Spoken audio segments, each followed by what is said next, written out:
Well, hello everybody, and welcome back to another episode of Soul Care Nomad. But we're gonna try something just a little bit different. My You're name is. fuzzy.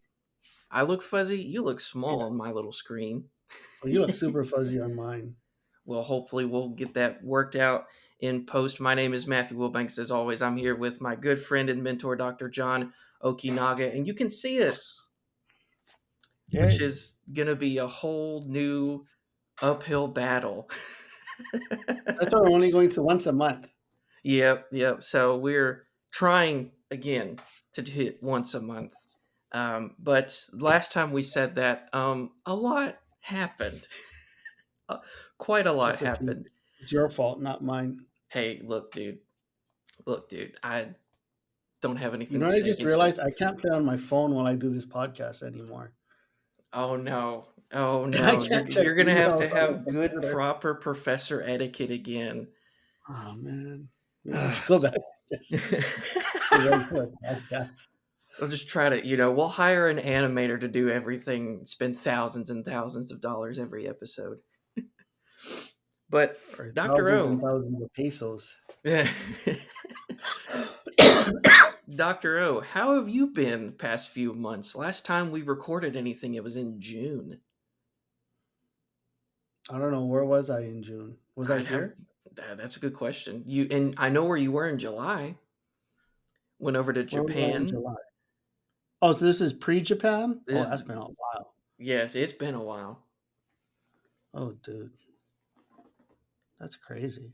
Yep. Oh, here, can you see this? This is what my June looked like. Oh my God. And then this was my July. Oh July man. wasn't that bad. And then August. Yep. And then, oh, good grief. This is going to depress you. This is my September. Yeah. That depresses me. Dr. O, you said you were going to stop. You were going to slow down. I Um, have. Like, let me see. We've been in school for what? 2 weeks at this point. So in August, I only had a few.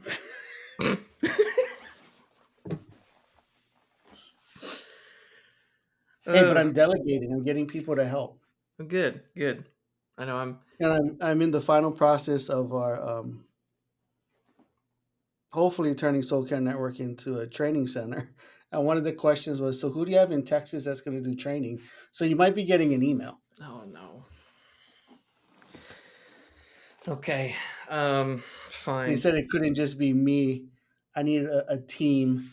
So it's you, Isaac, well, obviously Dr. Bell, and then for Mhm. international, it'll be Gady. But All right. they want more local. I'm like, Cool.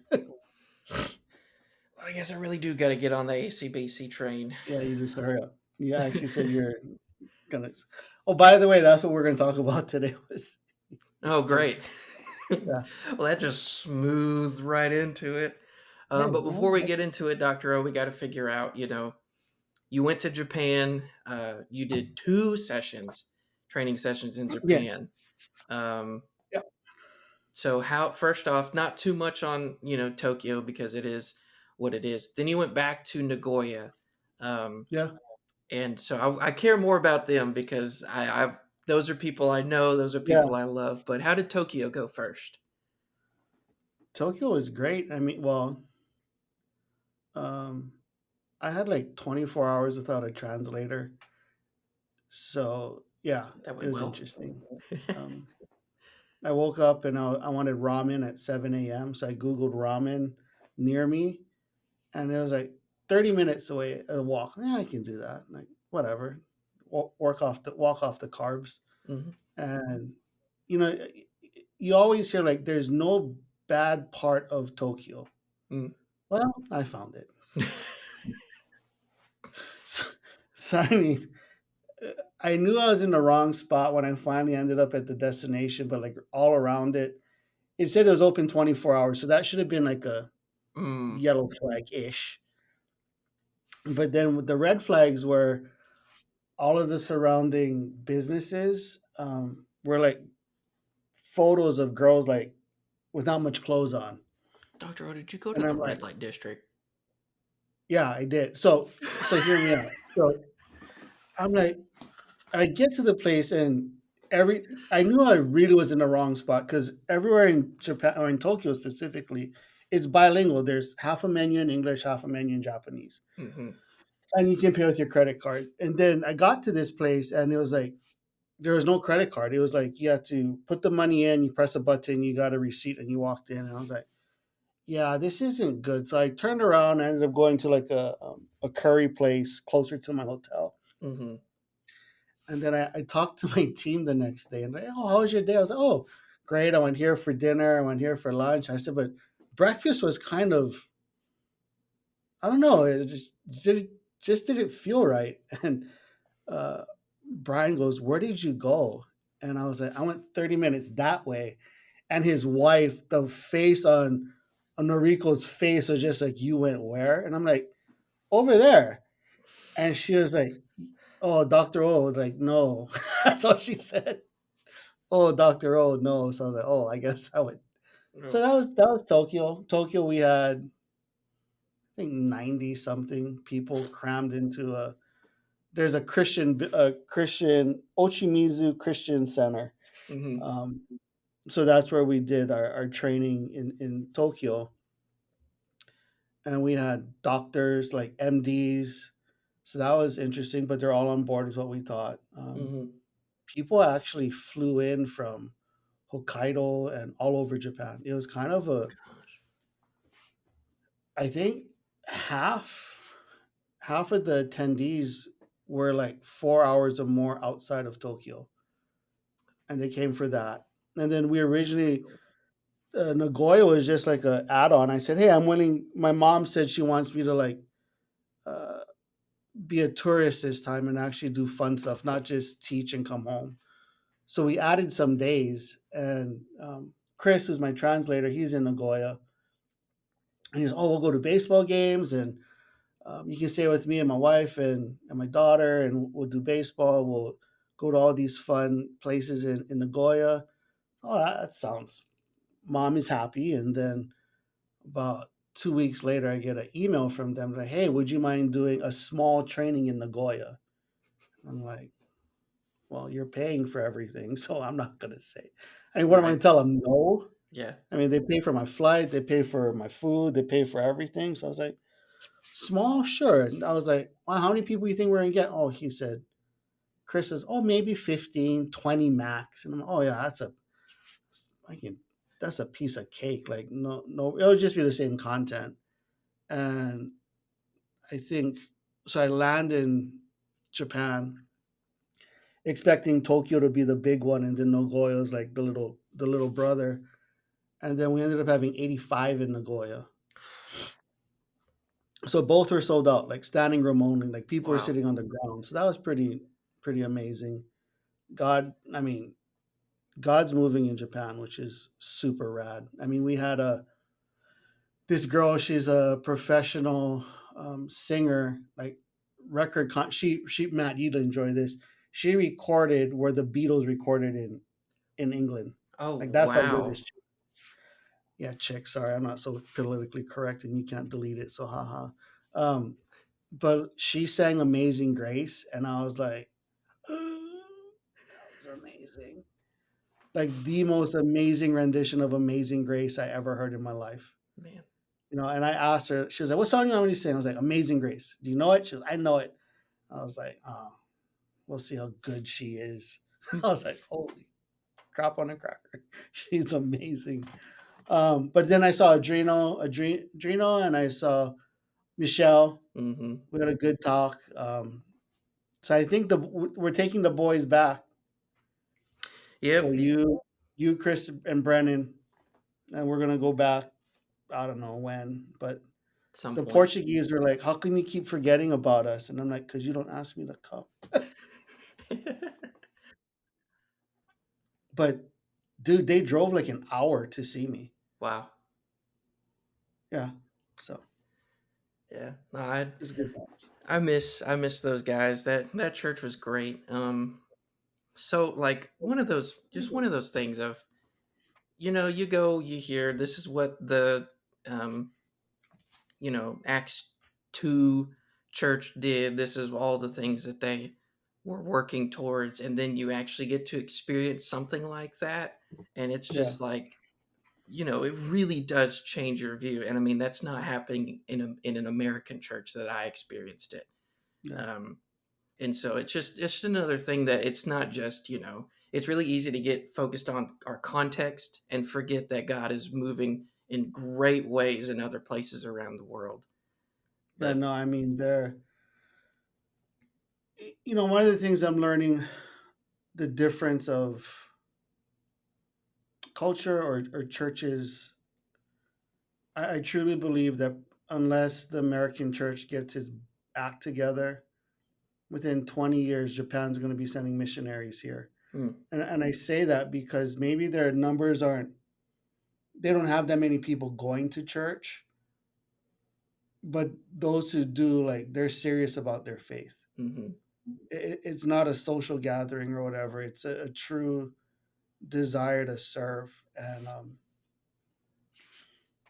shoot, I mean, these people, that was the one thing I told Brian. I was like, hey, Brian, what would happen if like we actually made it on the weekend so that more people could attend? They're like, yeah, weekends won't work because they refuse to miss church on Sunday. Mm. I was like, we could get so many more. The American mind, right? My American mind is like, from a marketing standpoint, why don't we start on Friday afternoon, go all day Saturday, Sunday, and we could probably double our numbers. And he said, no, we'll probably like cut our numbers by 2/3 Oh, because he said they refuse to miss Sunday service for anything.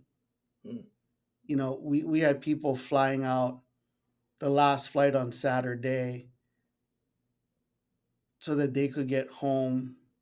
We ended early on Saturday, and we ended early. I was like, why are we ending? Let's just go late. They're like, no, because we'll lose people. They're not going to, they won't be here because church on Sunday is that important to them. And I mean, that's not us in America. no way. The last year or so that I've had has been just a glaring, glaring view of that. Of there are a lot of people who attend our churches who just don't care about church Yeah. attendance. They don't view it the same way. It's not sacred anymore, and Well, and that's what even that's what even kills Peru, people. Matt, we saw the same thing. Yeah. It's like they value church community. They value being with their people like way more than we do. Hmm. So Fun things, fun things. But we're here, as you said, to talk about ACBC just momentarily. We want to make sure we have enough to put out an episode, but we also want to make sure we do a lot of troubleshooting before we get this episode out. But you also had colloquium this past month, and went through all of that again. So, colloquium is fun. I get to see like, I get to see Babbler, I get to see Dale, I get to see Ren, I get to see Sam, all of our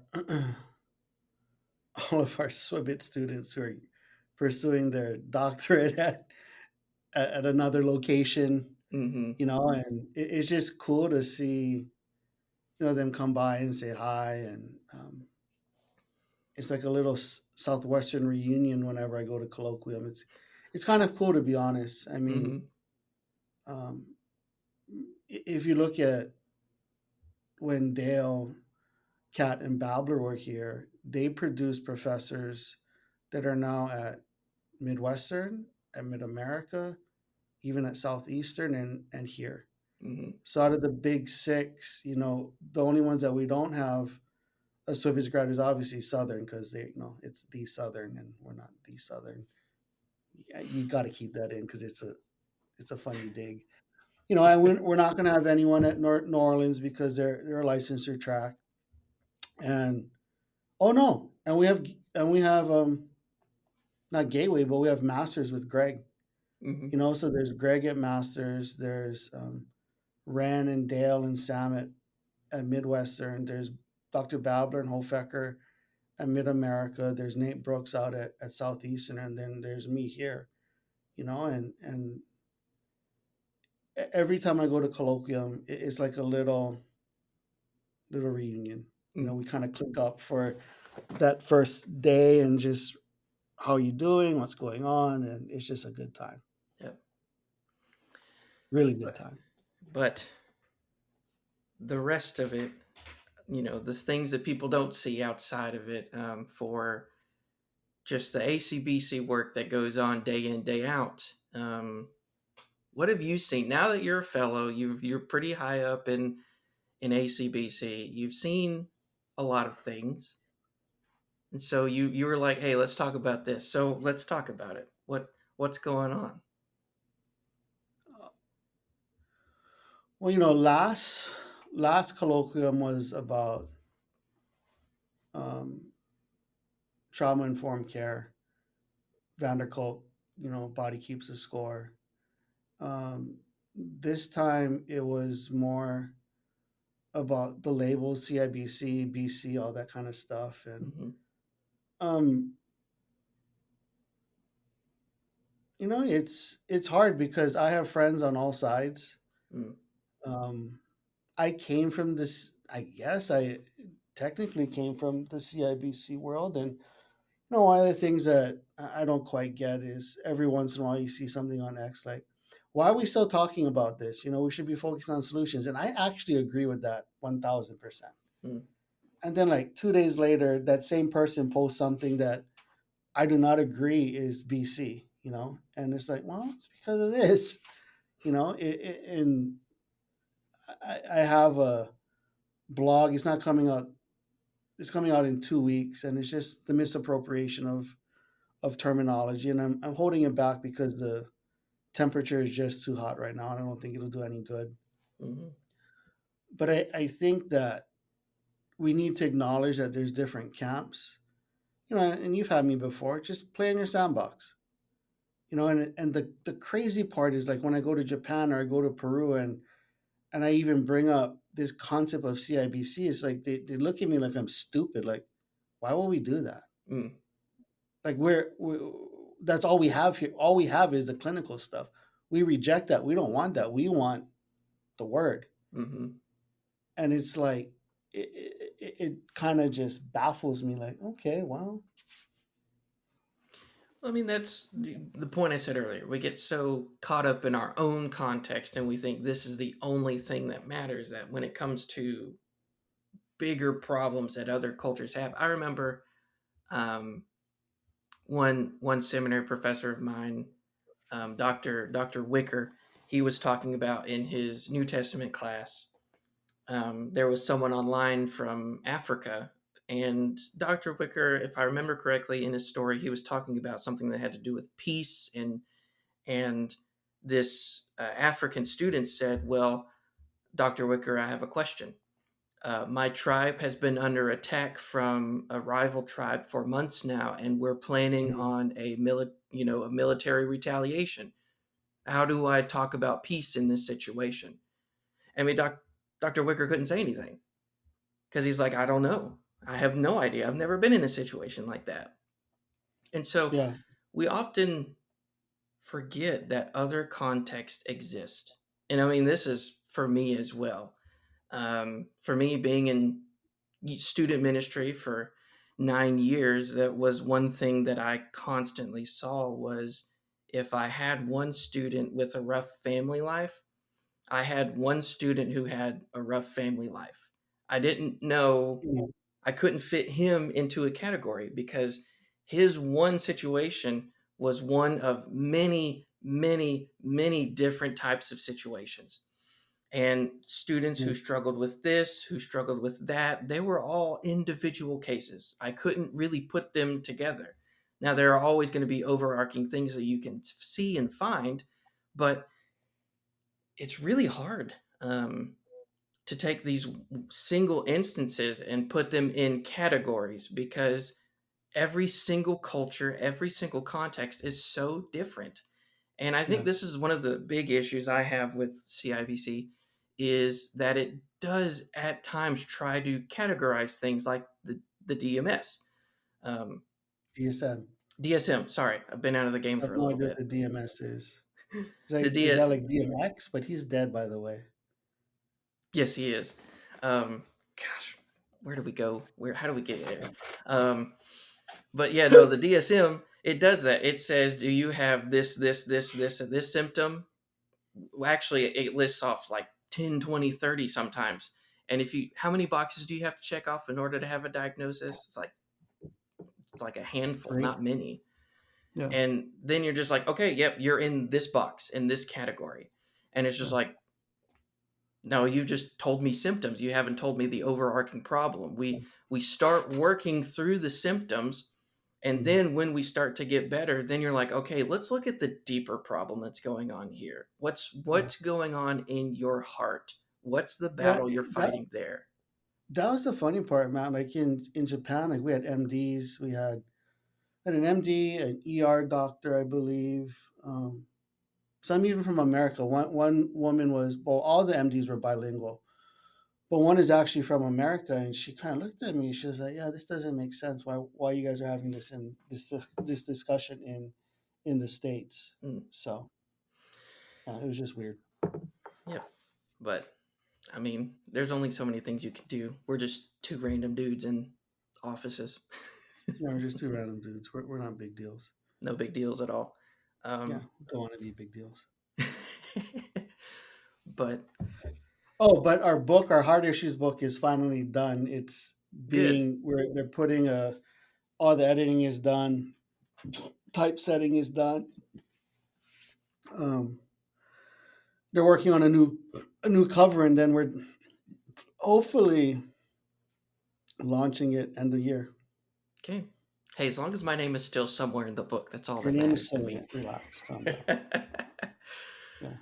Yeah, But I mean, so with this just once a month, there's going to be a lot of things we can talk about, a lot of things we can research and get going. So yeah, of course, we still have all of our social media, which we'll get back going. Again, you mhm. have our emails, you have especially Dr. O's website, um, where there will be a lot more blog posts going up, a lot more resources that we want to make available to you guys. Yeah. Um, Every Monday there's a blog post.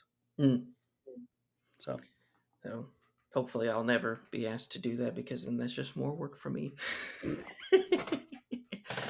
but that said, but as we get to the end of our little discussion today, Dr. O, do you have any final thoughts? yeah, actually, no, I'm coming out with a. By the time you post this, the blog will have been out, and it just talks about First Thessalonians 5:14, Mm. and I kind of just break it down. That let me see. There's an exact phrase I wanted. Well, since you asked, this was the exact phrase.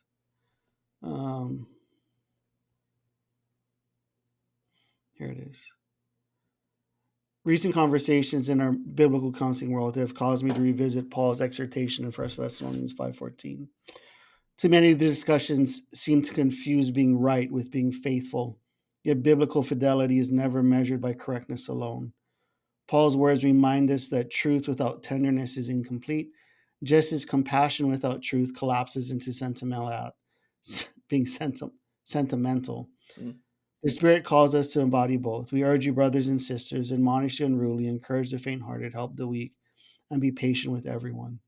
This single verse holds together four imperatives that belong in every believer's life and in every church community. Mm. Admonition, encouragement, help, and patience, each is indispensable. None of them can stand isolated from others without becoming distorted. Mm. And if you're listening to the podcast and you know I'm ACBC and you have friends that are on the other side, that's fine. I have tons of friends on the other side. But I think fundamentally, like that's where I stand, even not just necessarily in the counseling room, but also in conversations with people Mm. that, if I see something wrong, there's going to be some admonishment part. But at the same time, it's like I'm going to encourage, help, and be patient with them because it took me 2.5 years to come to where I'm at today. And it wasn't harsh words from Dale, Cat, or Babbler. It was, they admonished me. Yes, absolutely. You're wrong. and they had no problem telling me I was wrong. But they encouraged me, and I had lunch with Dr. Babler probably 3 4 times a week. Hence how larger I got. I should blame him instead of Nicole. But we went to lunch 3 4 times a week because I was his TA, and then we had Sunday lunch with his family, and we talked about life, we talked about godliness, we talked about all these things. And whenever I had questions about, well, why can't I use this, he didn't like hit me over the head and say, you stupid fool. He was like, well, let's look at it this way. Mm. And he walked with me, and he didn't judge me. He loved me. He admonished me, like, no, that's wrong, stupid. But he helped. He was very patient with me. And then I look at like Dr. Cat. Dr. Cat, he was like, you're such a bozo, and but I knew where he was coming from. I knew he said that because he loved me, and he loves the word, and he desires me to live a life that brings God praise, glory, and honor. And I respected him for that. But he was patient with me. And then Dr. Johnson, poor Dr. Johnson. Dale had when I was his student, he wasn't Dr. Johnson yet. He was just Dale still. Mm-hmm. And I guess I figured since we're the same age, we like the same things. Like he was gonna be my best friend, kind of deal. Like I'm actually older than Dale, and that poor guy. Like I stay after class every single. Oh man, like looking back on it, like what did I do? He probably is like, oh crap, it's him again. When I see him, I bet that's what he said when he sees me, like at any ACBC events or at colloquium, and I walk up. He's probably thinking, oh crap, here we go, another 30 to 45 minute talk with this ding dong. And I would wait for all the my classmates to ask Dale questions, and literally after every class, I ask him why. Explain this to me. I have my. This is what I've how I've practiced. This is what I've done with my boys, and Dale would stay after class until every last one of my questions was answered, Mm. and it was always from a place of humility on his side. It was always from a place of, you're wrong, you're a moron, but I'm going to show you why you're wrong. Mm. I'm going to show you why you're wrong, not a place of intellectual superiority, which Dale is brilliant. Mm. And he could have approached it from a perspective of intellectual superiority.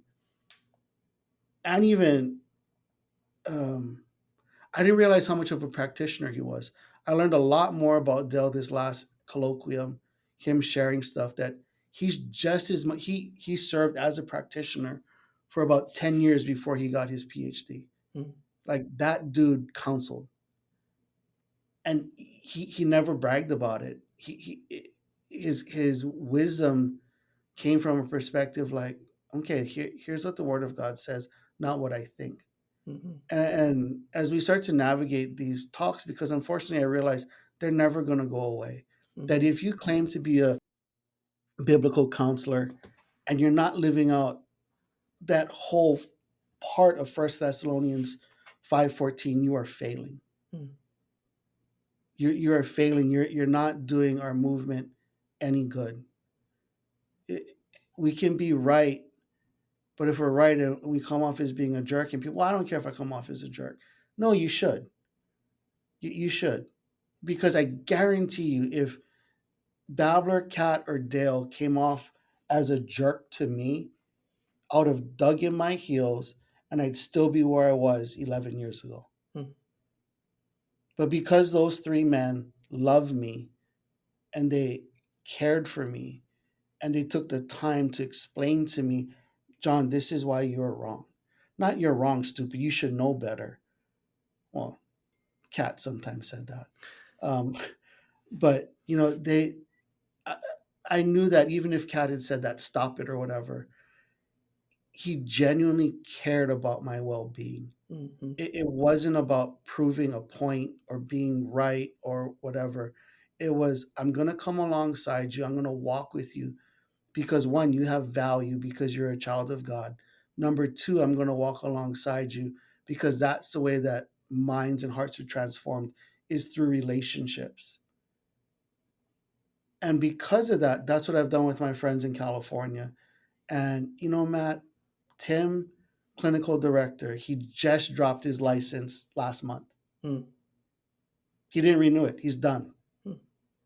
He didn't renew it. And then Dr. G. Dr. G is a clinical. He's a forensic. He's a forensic psychologist. I mean, you want to talk about smart. Dr. G is smart.